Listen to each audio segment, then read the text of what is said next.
ዩቲዩብ አዲስ ህግ ይዞ መጥቷል። ዩቲዩብ ለመጀመር እያሰባችሁ እስካሁን ያልጀመራችሁ ሰዎች በዚህ አመቺ ጊዜ ካልጀመራችሁ መቼም አትጀምሩ። አዲሱ የዩቲዩብ ፖሊሲ ከ5 ወር በኋላ ወይም ከፌብሩዋሪ 1 ጀምሮ መተግበር ይጀምራል። በቀላሉ ከ5 ወር በኋላ ዩቲዩብ ለመጀመር ያሰባችሁ ከባድ ይሆናል ማለት ነው። ጀማሪዎችን ብቻ አይደለም፣ ከዚህ በፊት ሞኔታይዝ አድርጋችሁ የምትሰሩ ሰዎችም እናንተንም ያካትታል። በዛሬ ቪዲዮአችን አዲሱን የዩቲዩብ ህግ የምንመለከት ይሆናል። መፍትሄው ምን እንደሆነ በዚህ ቪዲዮ ነግራችኋለሁ። ላይክ እና ሰብስክራይብ በማድረግ ይመልከቱ። ከአዲሶች ነው የምንጀምረው። አዲስ ዩቲዩብ ለመጀመር ያሰባችሁ ሰዎች በፊት ላይ 1000 ሰብስክራይብ እና 4000 ዎች ሀወር ነበር የሞኔታይዜሽን ሩሉ ማለት ነው። እና ከፌብሩዋሪ 1 ጀምሮ ደግሞ 1000 ሰብስክራይቡ እንዳለ ይሆንና ዎች ሀወሩ ግን እጥፍ ይሆናል። 4000 የነበረው ወደ 8000 ዎች ሀወር ይቀየራል ማለት ነው። ብዙዎቹ 4000 ዎች ሀወር ለማምጣት በጣም ለፍተው ጥረው ነው የሚያመጡት። እጥፍ ሆነ ማለት 8000 ዎች ሀወር መሆነ ማለት ለአዲሶች በጣም ከባድ ነው። ስለዚህ ያለቻችሁ 5 ወር ነች። በ5 ወር ውስጥ 4000 ዎች ሀወር ሞልታችሁ ሞኔታይዝ ማድረግ የምትችሉ ሰዎች አሁኑኑ መጀመር ትችላላችሁ። አቅሙ ያላችሁ ጀምራችሁ በ5 ወር ውስጥ በየቀኑ ኮንሲስታንሲ ኖሯችሁ ቪዲዮችን ፖስት በማድረግ ዎች ሀወር 4000 ሞልታችሁ ሞኔታይዝ ማድረግ ትችላላችሁ ማለት ነው። ከ5 ወር ከፌብሩዋሪ 1 ጀምሮ ደግሞ ይህ ህግ ይተገበራል። 8000 ዎች ሀወር ማለት ነው።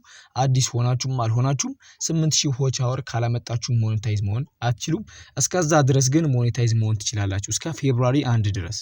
ዩቲዩብ አውቶሜሽን የምትሰሩ ሰዎች ልትኖሩ ትችላላችሁ። እናንተን ደግሞ አፌክት የሚያደርጋችሁ ሰብስክራይቡ 1000 ነው የነበረው። በሾርት ስለሆነ እናንተ ሞኔታይዝ የምታደርጉት አብዛኞቻችሁ 10 ሚሊዮን ነበር። 10 ሚሊዮን ቪው በ3 ወር ውስጥ ነበረ፣ ተቀይሯል፣ እጥፍ ሆኗል፣ 20 ሚሊዮን ሆኗል ማለት ነው። በአዲሱ ሩል 20 ሚሊዮን ቪው ማግኘት ይኖርባችኋል ሞኔታይዝ ለመሆን። እንዲሁም 1K ሰብስክራይብ ሲኖራችሁ ሞኔታይዝ ትሆናላችሁ። ዩቲዩብ አውቶሜሽን የምትሰሩ ሰዎች በሾርት ማለት ነው። ይሄን ይመስላል በሾርት ያለው ሞኔታይዜሽን ይሄ ነው። በሎንግ ቪዲዮ 1000 ሰብስክራይብ እንዲሁም 8000 ዎች ሀወር አለ። በሾርት ካላችሁ ደግሞ 1000 ሰብስክራይብ እና 20 ሚሊዮን ቪው በ3 ወር ማግኘት ይኖርባችኋል። ኦኬ፣ በፊት ደግሞ ሞኔታይዝ አድርጋችሁ የምትሰሩ ሰዎች ዝም ብላችሁ ቁጭ ማለት የለባችሁ ማለት ነው። በአዲሱ ህግ ምን ይላል መሰላችሁ?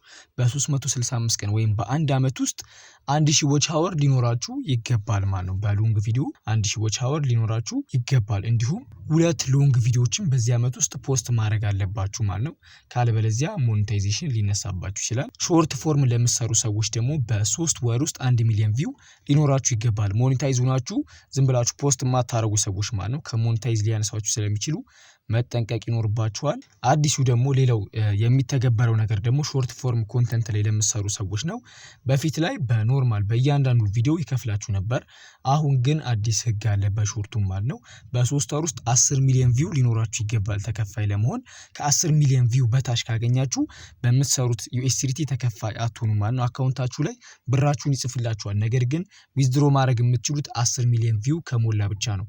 ካለበለዚያ አሁን ለምሳሌ አንድ ወር $300 ልትሰሩ ትችላላችሁ። 10 ሚሊዮን ቪው ካልሞላ ግን ያን $300 ማውጣት አትችሉም ማለት ነው። ልክ አንድ ወር ሲሆነው ዳሜጅ ይሆናል ማለት ነው። ሙሉ ለሙሉ ይጠፋል። በሁለተኛው ወር ደግሞ ትሰራላችሁ ማለት ነው። ለምሳሌ በአንደኛው ወር 5 ሚሊዮን ቪው ከሆነ ያገኛችሁት በ5 ሚሊዮን ቪው ከሰራችሁ ቀጣይ ደግሞ በሁለተኛው ወር 3 ሚሊዮን ቪው ካገኛችሁ አጠቃላይ 8 ሚሊዮን አሁንም ተከፋይ መሆን አትችሉም። በሶስተኛው ወር ትመጡና 3 ሚሊዮን ካገኛችሁ አጠቃላይ 11 ሚሊዮን አገኛችሁ ማለት ነው። በ3 ወር ውስጥ በ11 ሚሊዮን ውስጥ ያገኛችሁትን ዩኤስዲቲ ይከፍላችኋል ማለት ነው። ከ10 ሚሊዮን ቪው በታች ከሆነ ያላችሁ አይከፍላችሁ ማለት ነው። በሾርትም በ3 ወር ውስጥ 10 ሚሊዮን ቪው ማሳካት ይኖርባችኋል። እንዲሁም ሞኔታይዝ የሆናችሁ ሰዎች ደግሞ ኖቲፊኬሽን ላይ አግሪ የሚል ይመጣላችኋል። እየገባችሁ ሁላችሁም አግሪ በሉት ማለት ነው። ከተመቻችሁ ላይክ እና ሰብስክራይብ በማድረግ የአሚር ቲዩብ ቻናል መቀላቀል ትችላላችሁ። ባይ